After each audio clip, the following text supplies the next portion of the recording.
1 கொரிந்தியர் 6வது அதிகாரத்தில் 19வது வசனம் சொல்லுகிறது, உங்கள் சரீரமானது நீங்கள் தேவனாலே பெற்றும் உங்களில் தங்கியும் இருக்கிற பரிசுத்த ஆவியினுடைய ஆலயமாய் இருக்கிறது என்றும் நீங்கள் உங்களுடையவர்கள் அல்லவென்றும் அறியீர்களா. ஒரு மனிதனுக்குள்ளே, ஒரு தேவ பிள்ளைக்குள்ளே பரிசுத்த ஆவியானவர் இருக்கிறார் என்பதற்கான சில அடையாளங்கள் இருக்கிறது. அந்த அடையாளங்களில் அது ரொம்ப அடையாளங்கள் இருக்குது. ஆனால் உங்களுக்கு நான் சுருக்கமாக சொல்கிறேன். ஆமென். முதலாவது நம்ம பார்த்தோம் என்றால், ஆமென், பரிசுத்த ஆவியானவர் ஒரு மனிதனுக்குள்ளே தங்கி இருக்கும் பொழுது அந்த மனிதனுக்குள்ளே, ஆமென், அவனுடைய உள்ளான மனிதனுக்குள்ளே ஒரு மாற்றத்தை அந்த ஆவியானவர் ஏற்படுத்தி கொண்டிருப்பார். தேவனை தேடுகிற ஒரு உணர்வை முதலாவது கொடுப்பாருங்க.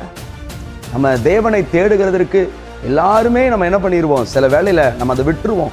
சில நேரத்தில் நம்ம ஒரு மணி நேரம் 2 மணி நேரம் நம்ம ஜெபிச்சுட்டு, நம்ம 1 மணி நேரம் ஜெபிச்சுட்டு, ஐயா நம்ம ரொம்ப ஜெபிச்சுட்டோமே அப்படி நம்ம சில வேளையில் நம்ம இருந்துருவோம். சரி, வேற வேலைகளை நம்ம பார்ப்போமே இருப்போம். இல்லை, உண்மையான ஆவியானவர் உண்மையாய் தங்கியிருக்கும் பொழுது அந்த மனிதனுக்குள்ளே எப்பொழுதும் அந்த தேவனை குறித்ததான சிந்தை, தேவ சிந்தை, கிறிஸ்துவின் சிந்தை, தேவனை தேடுகிற ஒரு இருதயம் அவனுக்குள்ளே இருந்து கொண்டே இருக்கும். 2 பார்த்தோம் என்றால், அவனுக்குள்ள பாவ உணர்வு அது உண்டாகுங்க.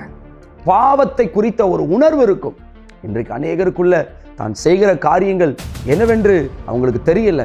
பரிசுத்த ஆவியானவர் நமக்குள்ளே தங்கி இருக்கும் பொழுது அவர் அமைதியாய், மென்மையாய் நமக்குள்ளே இருப்பார். ஆனால் நாம் பாவ உணர்வு நமக்குள்ள, பாவ சிந்தை நமக்குள்ள வரும் பொழுது, அவர் நம்மளை உணர்த்தும் பொழுது நாம் நம்மை விட்டு கொடுப்போமானால் அவர் நமக்குள்ளே தங்கி அவர் நமக்குள்ளே இருப்பார். நாம் அதை விட்டு நாம் மீறும் பொழுது நம்மளை விட்டு அவர் விலகி போவார்.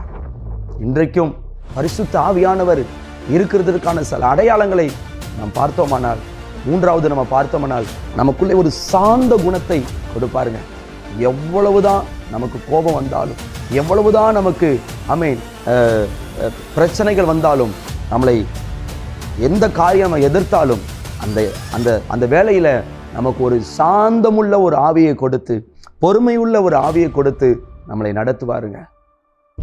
பரிசுத்த ஆவியானவரை இருக்கிறதுக்கான சில அடையாளங்கள் இருக்கிறது.